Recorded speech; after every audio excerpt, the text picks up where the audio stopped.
Dans la paisible ville côtière de Porto-Mort, les vagues de l'Atlantique se sont écrasées doucement sur les plages de sable doré.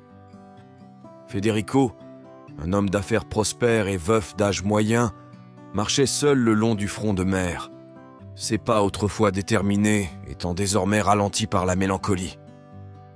Federico était connu pour son extraordinaire capacité à gérer la Maison de la Mer, l'une des stations balnéaires les plus exclusives et les plus populaires de la région. Mais depuis le décès soudain de son épouse bien-aimée, Giulia, l'homme a perdu l'enthousiasme qui le caractérisait autrefois. « Cet endroit te manque vraiment, n'est-ce pas, Giulia ?» murmura Federico alors que ses yeux se perdaient dans l'horizon. Chaque détail de la côte lui rappelait les moments heureux passés avec elle. Le vent lui apportait des souvenirs doux et amers, et Federico se laissait emporter par ses pensées jusqu'à ce que la sonnerie de son téléphone portable le ramène à la réalité. Avant de continuer, abonnez-vous à notre chaîne et activez la cloche. C'était Francesco, son fils de 17 ans, dont la voix trahissait un mélange d'inquiétude. « Papa, où es-tu ? C'est presque l'heure du dîner et tu es dehors depuis un moment. Est-ce que ça va ? Oui, tout va bien. J'avais juste besoin d'un peu d'air frais. Je serai bientôt de retour, répondit Federico, essayant de masquer la tristesse qui l'affligeait. La vérité, cependant, était que la perte de Giulia le rongeait encore, et sa relation avec Francesco, déjà fragile en raison de leur souffrance commune, semblait de plus en plus difficile à gérer. Francesco essayait d'être fort, mais lui aussi avait du mal à s'adapter à une vie sans sa mère, et chaque jour qui passait, l'écart entre lui et son père se creusait. Dans cet équilibre difficile, une nouvelle figure était apparue dans leur vie. Martina, la jeune institutrice de Francesco. Avec ses cheveux bruns bouclés et son sourire aimable, Martina avait une lumière dans les yeux qui semblait pouvoir éclairer même les jours les plus sombres. Federico l'avait rencontrée lors d'un entretien scolaire et une connexion inattendue était immédiatement née entre eux. Après la première rencontre, Federico et Martina ont commencé à parler de plus en plus souvent, trouvant du réconfort dans des conversations qui abordaient des sujets bien au-delà de l'école. Un soir, après une longue conversation autour d'un café dans un petit bar de Porto-Mort, Federico réalisa combien de temps s'était écoulé depuis la dernière fois qu'il ne s'était senti aussi à l'aise avec quelqu'un. « Je ne me souviens pas de la dernière fois où j'ai ri aussi fort », a-t-il admis, le regard fixé sur sa tasse de café. Martine sourit. Parfois, la vie nous surprend avec les bonnes personnes aux moments les plus inattendus. Leurs conversations continuèrent à se multiplier et, avec elles, le lien entre Federico et Martina devint encore plus profond. Cependant, si Federico a trouvé un peu de paix grâce à cette nouvelle amitié, Francesco n'était pas aussi serein. Le jeune homme n'apprécie pas la proximité entre son père et son professeur. De plus, la douleur de la perte de Giulia l'a fait se méfier de tout changement. « Papa, tu as l'air différent pendant un moment », a dit Francesco un soir pendant le dîner. Federico le regardait en essayant de sourire. « J'essaie de faire de mon mieux, Francesco, pour nous deux. » Francesco, baissant les yeux, soupira. « C'est juste que tout semble aller trop vite. Maman nous manque toujours. » Federico sentit le poids des paroles de son fils. « Ta mère sera toujours dans nos cœurs, mon fils. » Mais Martina a apporté un peu de lumière dans cette période difficile. Cela ne veut pas dire que nous oublions ta mère. Francesco ne répondit pas. Il retourna simplement dans sa chambre, où il resta éveillé, regardant le plafond, l'esprit assombri par des pensées confuses. Il savait que son père méritait d'être heureux, mais quelque chose en lui ne cessait de crier que les choses allaient trop vite. Au fil du temps, Martina est devenue une présence constante dans leur vie. Les repas chez Federico ont commencé à être des moments de rire et de conversation légère, un changement que Francesco a observé avec un mélange de soulagement et d'inconfort. « Tout n'est pas comme il semble », se répétait Francesco en observant son père et Martina. Les choses se compliquent encore davantage lorsqu'un soir, Federico reçoit un appel téléphonique inquiétant.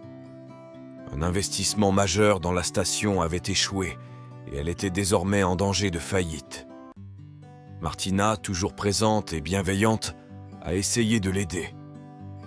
Mon frère Matteo travaille dans la finance. Peut-être qu'il pourra vous donner un coup de main, a-t-il suggéré. Federico, bien qu'hésitant, accepta l'offre.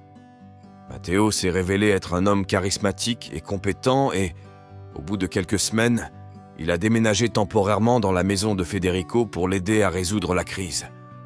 Mais la présence de Matteo n'est pas passée inaperçue auprès de Francesco, qui a commencé à observer la relation entre lui et Martina avec une méfiance croissante. Pourquoi chuchotait-il souvent?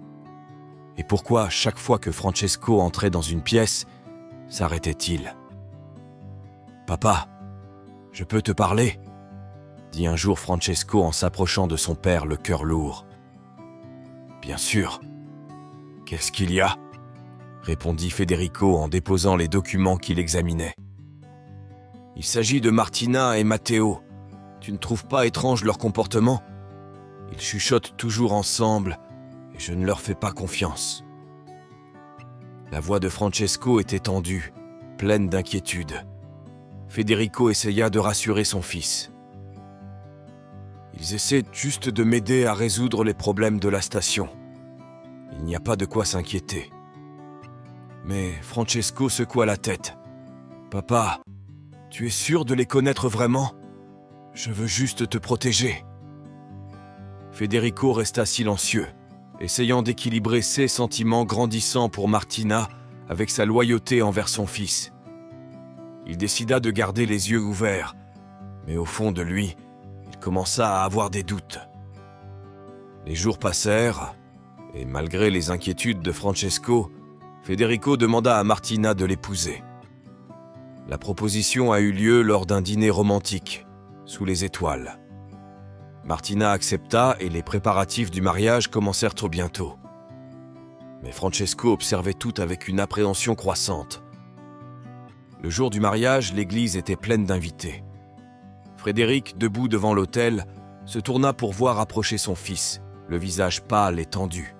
« Papa, arrête !» dit Francesco en haussant la voix. Federico, confus, regarda son fils tandis que ce dernier sortait son téléphone portable. « Je dois vous montrer quelque chose », a déclaré Francesco en appuyant sur la lecture d'un enregistrement. Les voix de Martina et Matteo ont rempli l'air, révélant leur projet de retirer le complexe à Federico une fois les documents de mariage signés. La foule murmurait sous le choc, tandis que Frédéric se sentait paralysé par la trahison. « Comment as-tu pu le faire ?» murmura-t-il en regardant Martina. Elle, les larmes aux yeux, était incapable de répondre. Federico se tourna vers Francesco, le serrant fort dans ses bras. « Tu as bien fait, mon fils. J'aurais dû t'écouter. » À partir de ce jour, Federico a compris que la vraie richesse était d'avoir quelqu'un de confiance à ses côtés. Le lien entre lui et Francesco s'est renforcé et, malgré la blessure laissée par la trahison, il a trouvé du réconfort dans leur relation. Des années plus tard, une nouvelle opportunité arrive. Sofia, une brillante consultante en affaires qui propose à Federico une collaboration pour relancer la station.